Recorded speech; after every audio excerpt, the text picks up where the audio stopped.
चाहे वो शनिचरी प्रदोष हो, चाहे रविवार की हो, सोमवार की हो, मंगल की हो, बुधवार की हो, गुरुवार की हो, शुक्रवार की हो, शनिवार की हो, कोई भी वार की हो प्रदोष, प्रदोष काल में शाम का समय सूर्य डूब रहा हो, बस डूबा ही हो, और उस समय पर केवल 3 दिन ऐसे रहेंगे, 3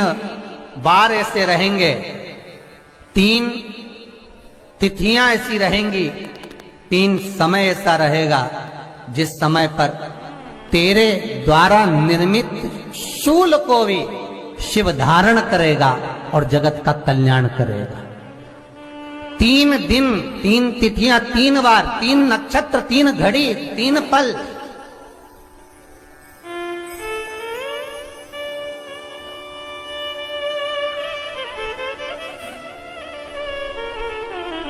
जिसमें बाबा शूल भी धारण करते हैं, और शूल अकेले धारण नहीं करते महाराज। जो धतूरा होता है ना, दर्शन करें धतूरे के, कांटे कांटे सा होता है धतूरा, तो वो धतूरे के साथ में बाबा शूल धारण करते हैं, बेलपत्री के शूल को। ये बहुत बहुत आनंदमय कथा है महाराज जी,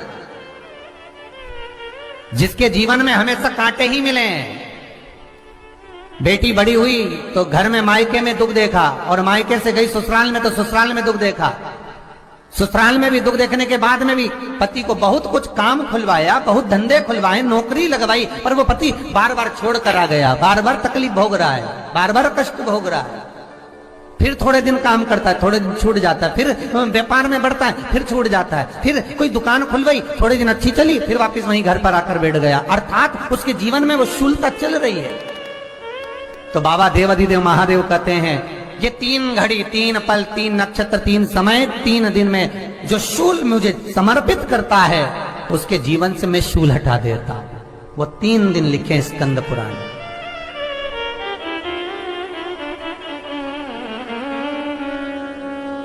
महाराज, बैसाख महीने में जो प्रदोष आती है,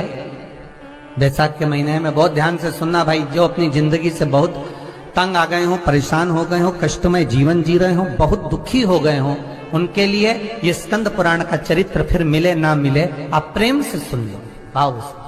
पहला, बैसाख महीने की प्रदोष, चाहे वो शनिचरी प्रदोष हो, चाहे रविवार की हो, सोमवार की हो, मंगल की हो, बुधवार की हो, गुरुवार की हो, शुक्रवार की हो, शनिवार की हो, कोई भी वार की हो, पर बैसाख महीने की प्रदोष, प्रदोष काल में शाम का समय सूर्य डूब रहा हो, बस डूबा ही हो, और उस समय पर सूर्य के डूबन के तुरंत बाद बाबा को धतूरे के साथ में बेलपत्री ना चढ़ाते हुए, बेलपत्री के वृक्ष के 7 कांटे बाबा के शिवलिंग पर समर्पित करे जाते हैं महाराज, अपनी जिंदगी में अड़चनों को हटाने के लिए। फिर आप जिस व्यापार में उतरे, जिस व्यवसाय में उतरे, जिस नौकरी में उतरे, आप दिल से करें, आपको तरक्की मिलेगी। आप हार नहीं सकते, नीचे नहीं आ सकते, उन्नति पर ही चढ़ेंगे। एक वैशाख मास की प्रदोष। दूसरा, शिवरात्रि के दिन मध्याह्न का समय महाराज, जो बड़ी शिवरात्रि होती है माघ की, बड़ी शिवरात्रि के अंतर्गत मध्याह्न का समय, दोपहर के ठीक 12 बजे, चाहे फिर वो कोई भी दिन हो महाराज, शिवरात्रि जिस दिन पड़ रही हो,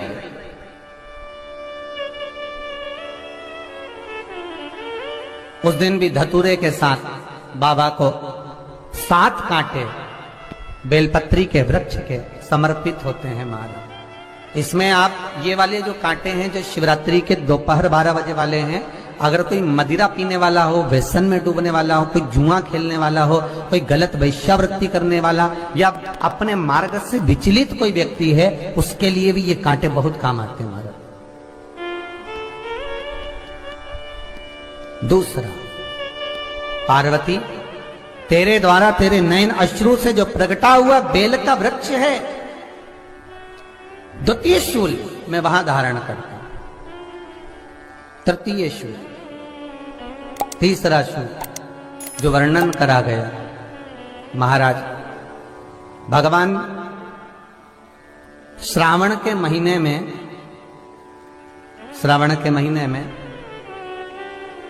जो भी दूसरा सोमवार पड़े, जो भी पड़े श्रावण के महीने का दूसरा सोमवार, आप सबको पहले भी श्रावण के महीने में जो कथा कही उसका व्याख्यान वर्णन करा कि श्रावण का महीने का महत्व क्या है, वो भी आपको ऑनलाइन कथा में आप लोग सुन चुके हैं, लाइव कथा में श्रावण का पूरा महत्व बताया था कि श्रावण के महीने में शंकर भगवान को पूरा लेखा जोखा का भार प्रदान किया गया था। दूसरा सोमवार, श्रावण के महीने का जो दूसरा सोमवार होता है, उस दूसरे सोमवार में रात्रि के समय पर, अर्थात शास्त्र अब घड़ी और पल का स्मरण करेंगे तो रात्रि के बजेंगे 10 से 12 बजे, मारे 10 से 12 के बीच में धतूरे के साथ बाबा को शूल समर्पित होता है महाराज। ये भी हमारी बाधाओं को, हमारी तकलीफों को, व्यापार व्यवसाय के लिए, नौकरी सर्विस के लिए, बहुत सारे एग्जाम में आप बैठ लिए, गवर्नमेंट एग्जाम के लिए बैठ लिए, नहीं हो रहा, ये 3 बार मेरे शंकर को बेलपत्री के वृक्ष के शूल समर्पित होते हैं, उसका आनंद पाना। मेरी जीजियों, 2 चीजें बड़ा स्मरण में रखिएगा। एक बैसाख महीने में मट्टी के पात्र का जल, अभी अभी क्या चल रहा है, फागुन, अभी क्या चल रहा है, फागुन। जब बैसाख का महीना आए ना,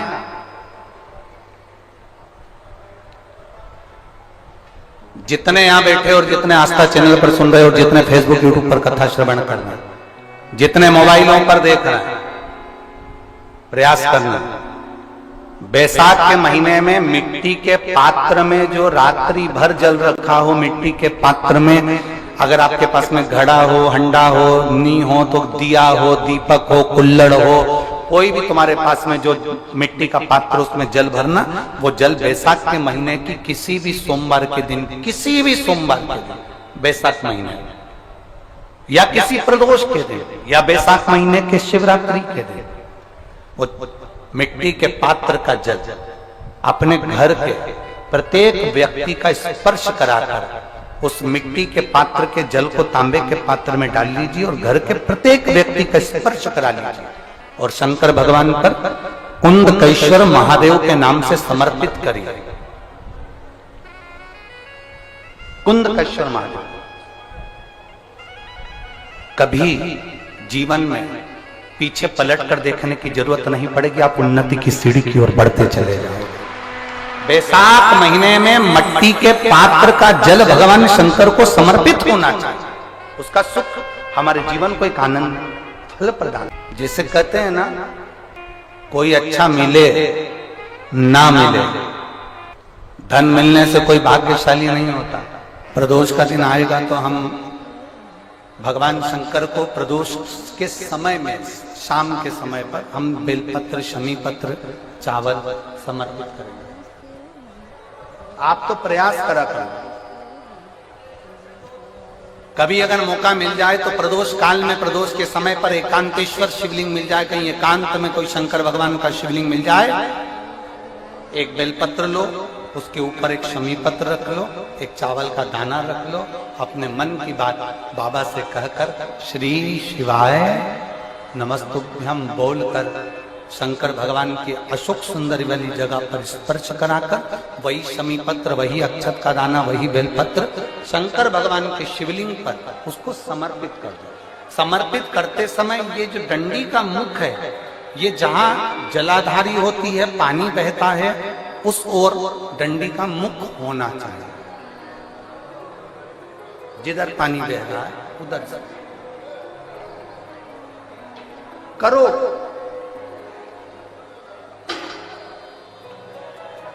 प्रदोष काल में करी गई आराधना, प्रदोष काल में किया गया भजन, केवल प्रदोष के दिन ही नहीं, प्रदोष काल में कभी भी शंकर को याद करो। वैसे तो शंकर भगवान को याद करने के लिए कोई समय निश्चित नहीं किया गया कि इस समय शिव जी को याद करना। मौत का और महाकाल का आने का समय कभी निश्चित नहीं होता। मौत आने का समय भी निश्चित नहीं होता, कब व्यक्ति की मृत्यु हो जाए, कब प्राण छूट जाए, कब बीपी शुगर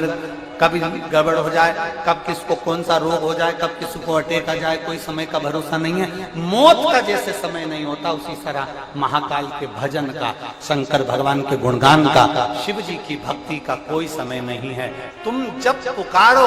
मेरा देव अधिदेव महादेव तुम्हारे सामने खड़ा है। तुम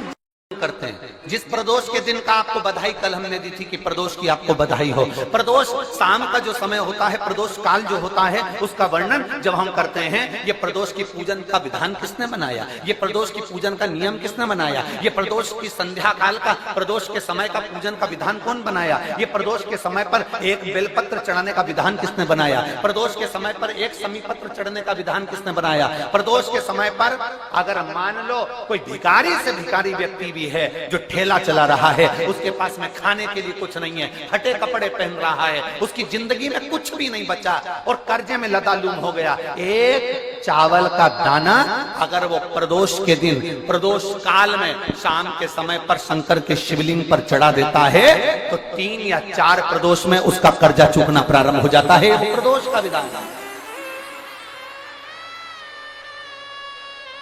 इतना ये प्रदोष का वर्णन करा किसने, इतना प्रदोष की महत्वता बताई किसने, कौन करे इतना वर्णन। अगर प्रदोष की महत्वता बताने वाला कोई है, इसीलिए मेरे शंकर भगवान माता सती को लेकर कुंभज ऋषि के यहाँ,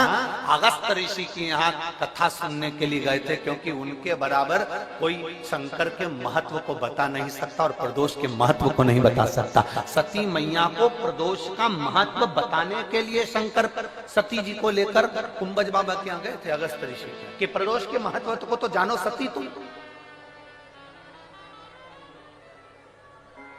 तुम प्रदोष के महत्व को तो सती जानो, तुम प्रदोष के महत्व को तो सती पहचानो कि प्रदोष का महत्व क्या होता है, प्रदोष काल का महत्व क्या होता है, प्रदोष के समय का महत्व क्या होता है। जिस समय पर सूरज डूब रहा हो,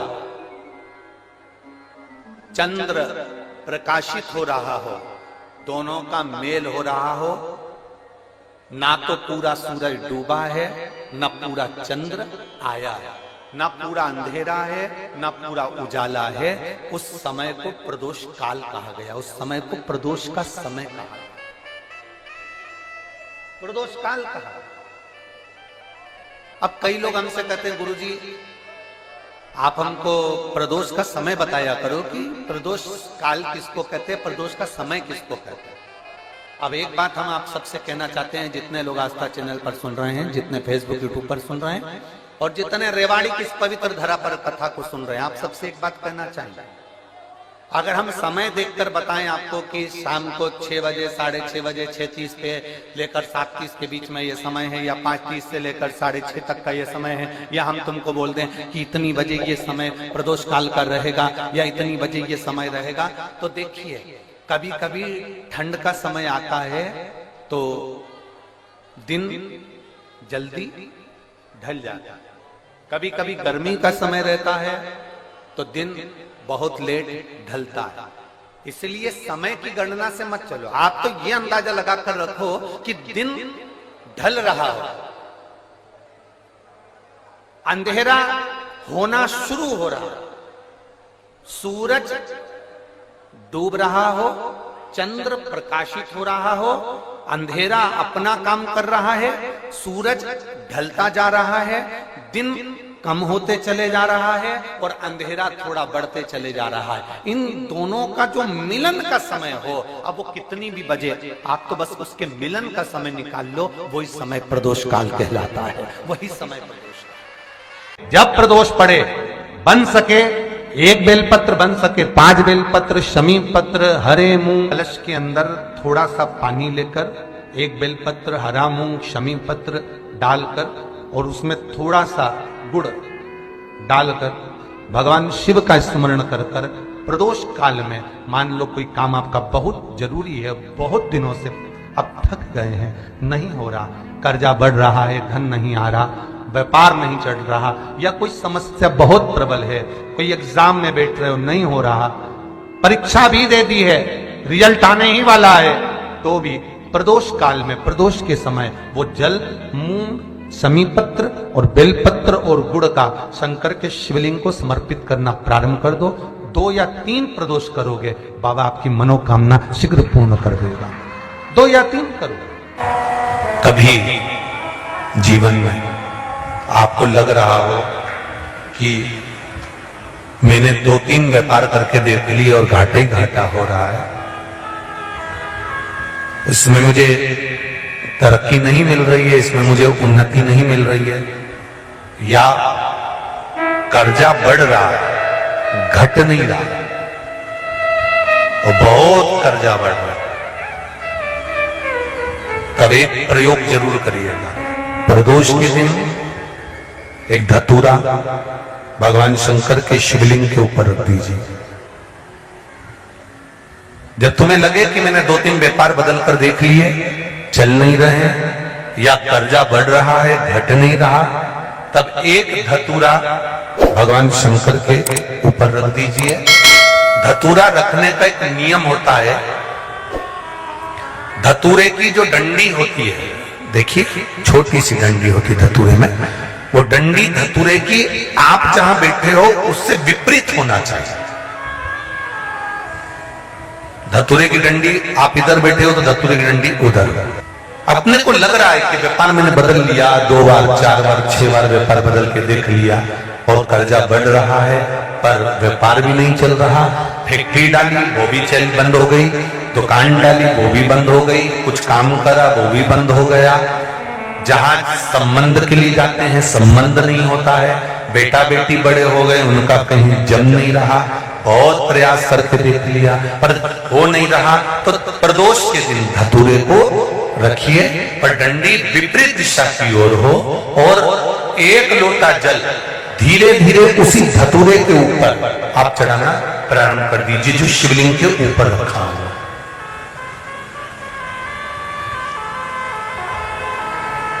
महाराज हाटकेश्वर महादेव का नाम लेकर, कौन से महादेव, जम के बोलो जरा, हाटकेश्वर महादेव का नाम लेकर जो जल समर्पित करा जाता है और उस जल को समर्पित करने के बाद उसी धतूरे को वापस घर में ले आया जाता है, वापस लिया। उसके बाद तुम जिस कार्य में हाथ डालोगे और जो कार्य करना चाहोगे उसमें सफलता मिलना चालू हो जाएगी और कर्जा भी धीरे धीरे चूकना प्रारंभ हो जाएगा। संबंध नहीं हो रहे होंगे तो संबंध होना प्रारंभ। कौन सा महादेव, जम के बोलिए जरा, हाटकेश्वर महादेव का स्मरण। एक समीपत्र, 5 बेलपत्र तांबे के लोटे में जल में डाल लीजिए, 7 दाने अक्षत के, आखे अक्षत के डाल लीजिए और प्रदोष काल में, प्रदोष काल जो शाम का समय होता है, प्रदोष काल में भगवान शंकर के मंदिर जाकर पांव में चप्पल पहनकर ना जाइए, घर में घी का दिया लगाकर कलश लेकर शिव के मंदिर में चले जाइए। शिव मंदिर में दिया नहीं लगाना है, आपको केवल घर में दिया लगाकर जाना है और शंकर जी के मंदिर में वो ऐसा कैसा ही पानी पूरा उंडेल कर डालकर शिवलिंग पर आ जाइए, झोली पसार कर प्रणाम करिए, शंकर की देहली पर 2 मिनट बैठकर ओम नमः शिवाय का स्मरण कर लीजिए। कुछ देर शिव के मंदिर में प्रदोष काल में, प्रदोष के समय पर, प्रदोष के दिन बैठकर शिव नाम का जाप करें, जल का पात्र बाकी घर में ले आए और बड़े प्रेम से अगले महीने फिर प्रदोष के दिन, फिर प्रदोष काल में शिव के द्वारे जाना, फिर विनती करें, कहीं मत जाना, केवल शंकर की शरण में जाना, उससे कहना, उससे निवेदन करना, मुझे विश्वास है मेरे शंभु पर, स्तुति करती है, शिव महापुराण करती है। अगर आपने 2 या 3 या 4 प्रदोष ही कर लिए तो मेरा महाकाल बाबा आपकी झोली पर भर ही देगा। 2, 3, 4 10 बहुत। जब आपको लग रहा है कि मेरे बेटा बेटी,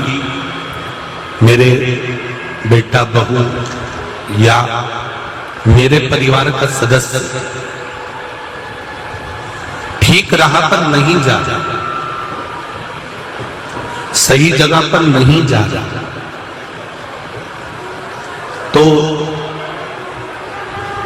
पीपल के वृक्ष के नीचे, जिस पीपल के वृक्ष के नीचे कोई देवता का मंदिर ना हो या कोई स्थान ना हो या कोई मूर्त ना हो,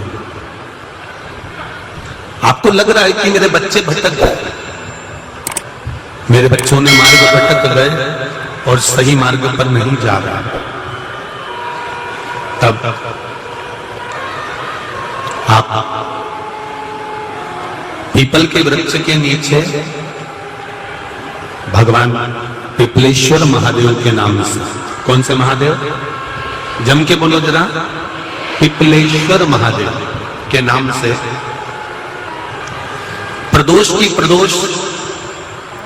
प्रदोष काल में आप पीपल के वृक्ष के नीचे भगवान को पिपलेश्वर महादेव के नाम से दीप लगाना प्रारंभ कर दो। और एक बात का स्मरण रहे आपको, आप पिपलेश्वर महादेव के नाम से जब दिया लगाएं तो आपके स्मरण में रहना चाहिए कि मेरे जो बच्चे गलत मार्ग पर जा रहे हैं, मेरे जो बच्चे, परिवार के लोग गलत पथ पर जा रहे हैं, वो उनका मार्ग, हे पिपलेश्वर महादेव आप उनका मार्ग सुलभ करें और उसको सतमार्ग की ओर लेकर, हमारे बच्चे गलत मार्ग की ओर चले गए हैं, उनका मार्ग सुधार दीजिए, मार्ग सवार दीजिए।